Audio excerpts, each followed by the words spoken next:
Menn hljóti að vera eitt spurningamerki framan eftir svona leik.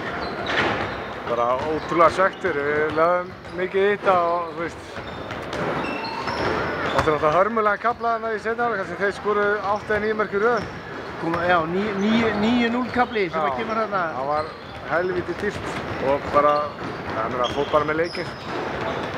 Við spilum bara vel fyrir utan hennan, ég veit ekki hvað þetta var, eitthvað tímdi kortir eða eitthvað, þessi við bara gjörsamlega, sóknin var bara í tómörgli og kortir líka, þannig að ég er mjög svekktur með þetta. Náið að halda þeim bara, já, þið lendið ekki einu sinni undir, það er 1-0 og síðan eiginlega eru þið með tökin á leiknum fram yfir seinni hálfleik. Já. Hvað gerir þarna á þessum kafla? Ég veit það ekki.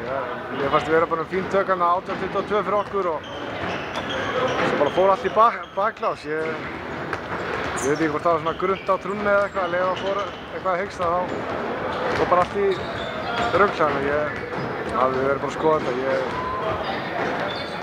Ég veit ekki hvað gerði þetta kafla. Sást kannski á þessum leik að það er alveg hægt að vinna Valsmenn?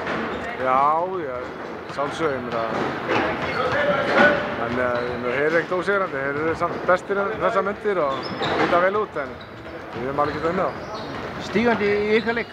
Já, þeir eru svona svo sem búin að vera bara á floti? Já, svona síðasti leikur var alltaf algjör hörmung á okkar alveg. Stjörnuleikinn er ágættir svona, en þetta var kannski, fyrir utan annan kafla, þá var þetta ágætis leikur. Takk fyrir það.